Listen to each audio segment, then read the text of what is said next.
చూసటానికి ఏం తెలవనట్టే ఉంటాడు కానీ టైం వచ్చినప్పుడు మాత్రం చిన్నగా చూపియడుల్లో ఏడ సురుకు పెట్టాలనో ఆనే పెడతాడు. వాళ్ళు వీళ్ళు అలా ఎగినోళ్ళందరికీ దిమ్మ తిరిగే జవాబు చెప్తాడు. ఆయన ఎవరో కాదు, కారుపాటి కేటీఆర్ సారు. కామందును చూసి కొల్లాగా గుంటినట్టు చేసేటోళ్లకు గట్టి మందు పెట్టిండు పోండ్రి కేటీఆర్ సారు. కాళేశ్వరం ప్రాజెక్టు కూలిపోయిందని అయాల బద్నాం చేసిన వాళ్ళను ఎట్లా అరుచుకున్నాడో చూడుండ్రి. ఇదే పర్రె చూసిన మొత్తం పోయింది.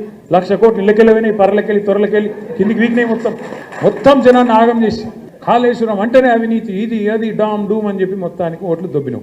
నిజమే కదా, గంత పెద్ద టన్నెలు కూలిపోతే ఎవ్వరు సప్పుడు చేస్తలేరు. మిగిలిన వాళ్ళ సంగతి పక్కకు పెడదాం గాని సర్కార్ వాళ్ళ సంగతి ఎట్లున్నది సారు?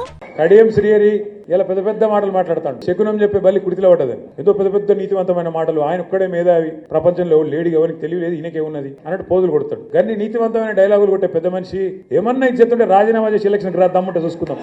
ఏం చేస్తాం చెప్పుండ్రి. వాళ్ళ పెద్దోళ్ళు ఢిల్లీలుండే, దగ్గొచ్చినా తుమ్మొచ్చినా వాళ్ళ పర్మిషన్ తీసుకోవాలన్నాయి, లేకపోతే ఢిల్లోళ్ళు ఊకుంటారా? కుర్చీలకెళ్ళి దించేస్తారు. అందుకే పోతున్నాడు కావచ్చు తీండి సారు. ఢిల్లీ రాకపోతే వాళ్ళ పార్టీ పెద్దోళ్ళు ఊకోరాయే, పోతేనేమో మీరు ఇట్లా ఆడుకోబట్టిరి. ఎట్లనో ఏమో పోండ్రి. రేవంతన్ సార్కు పరిశానే ఉన్నది. సరే గాని పార్టీ మారిన ఎమ్మెల్యేల సంగతి ఏంది? అంటే వెనకటికి రోమ్ నగరంలో రోమన్ సామ్రాజ్యంలో ఒక చక్రవర్తి ఉన్నాడట. రోమ్ నగరం అంటుకొని తగలబడిపోతుంటే ఆయన మాత్రం ఫిడేల్ వాయించుకుంటూ కూర్చున్నాడట.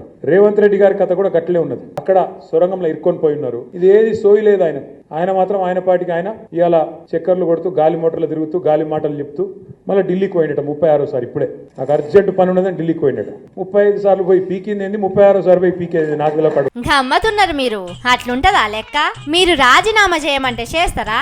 ఆ సుప్రీంకోర్టు వాళ్ళు తీర్పు ఇచ్చేదాకా ఓ 3 నెలలో 6 నెలలో పడుతుంది కదా, దాన్ని ఎందుకు ఇడిచిపెట్టుకుంటారు?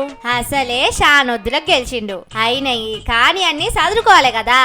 ఏడాది తిరగక ముందే ఇటు కడియం సారుకు అటు రేవంతన్ సార్కు బ్యాండ్ బజాయిస్తున్నారు. పాపం ఇంకా 4 ఏళ్లు ఎట్లా ఎల్లదీస్తారో ఏమో పోండ్రి కాంగ్రెస్ వాళ్ళు.